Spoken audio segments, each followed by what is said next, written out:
All right. Now, back to Turley. So we've previously discussed castle doctrine laws or make my day laws. This is where the muddying of the waters comes in for me on Professor Turley's discussion of use of force concepts. These are not the same things. Castle doctrine laws and make my day laws are two different things. Now, are these terms routinely used by the legal profession, by lawyers and judges, in a way that lacks clarity, fails to recognize the distinction, the technical distinction between these phrases, these doctrines, these concepts? Yes, happens all the time. Is Professor Turley a horrible person for doing what pretty much the entire legal profession does? Using these in a conflated way, even though they mean different things. No, of course not. This is kind of this is common that this happens. But nevertheless, the truth is they don't mean the same things. Castle doctrine is a very limited concept, much more limited than people think. It's common for people to imagine that castle doctrine means that you have a greater privilege to use a greater degree of force in defense of your home, your castle, than if you were out in the street. But that's not really what castle doctrine means. If you look at the historical context behind castle doctrine, it means one thing. And this one thing, it means in all 50 states. And if you attempt to define castle doctrine more broadly than this one thing, you end up with a different legal doctrine being called castle doctrine in different states. So if you expand the definition beyond its proper limits, you end up with castle doctrine with a castle doctrine that means one thing in one state, a different thing in another state, yet another thing in a third state. And that's not really a problem for practitioners within any single state. So within any single state, however they want to define castle doctrine, if they're all using the same definition, it doesn't really matter. But when you're in a forum like we are right now, and like Professor Turley's blog post is, where you're communicating to not just people in one state, but to people in every state, presumably.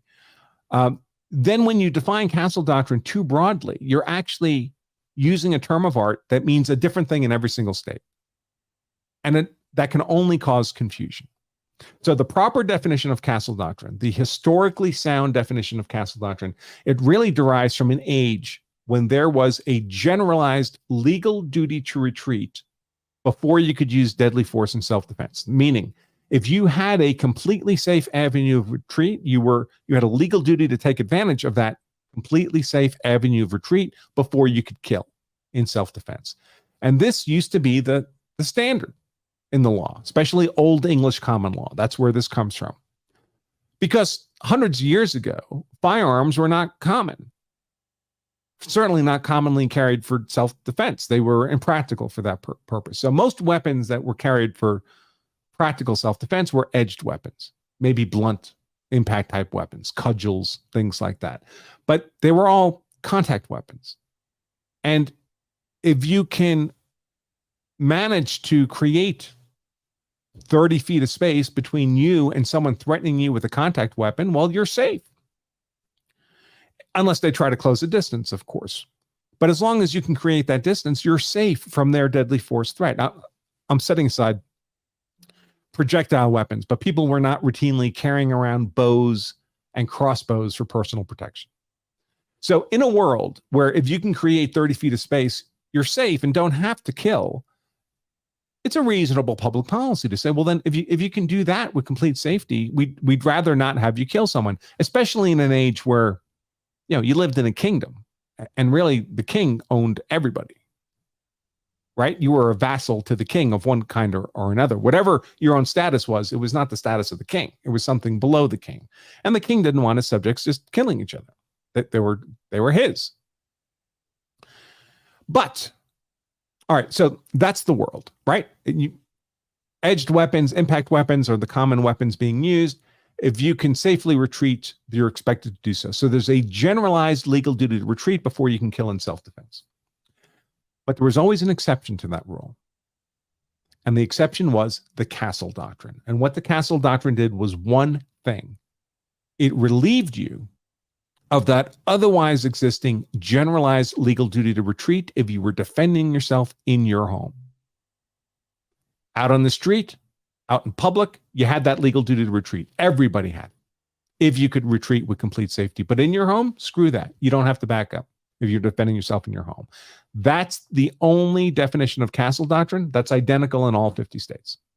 So when we're talking in a context beyond any single state, I think it muddies the waters, the legal discussion, to use castle doctrine in an overly broad, imprecise way, because you're using a term that means different things to different people. All right, so castle doctrine, all it does is relieve you of an otherwise existing generalized legal duty to retreat if you're in your castle. And castle can be narrowly or broadly defined. Narrowly defined, it's inside the four walls of your house. That's how Massachusetts defines castle doctrine to this day, actually. Most jurisdictions in the U.S., it includes inside the four walls of your house and the curtilage of your home, the area immediately around your home that's part of the normal day-to-day function of your home.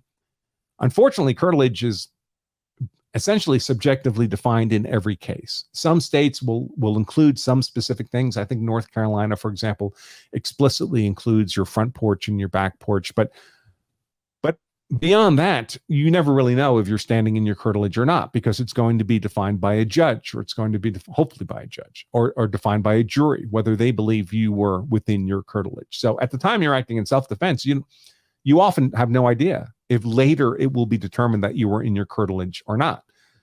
And it can make a big deal, because if you were in your curtilage, you benefit from the castle doctrine and you don't have a legal duty to retreat. But if they decide, other people afterwards decide you were not in curtilage, then you did have a legal duty to retreat, and you lose self-defense if you violated that legal duty, and you have no justification for that killing, and you spend the rest of your life in a cage. So relying on curtilage is hazardous at best. So that's the castle doctrine.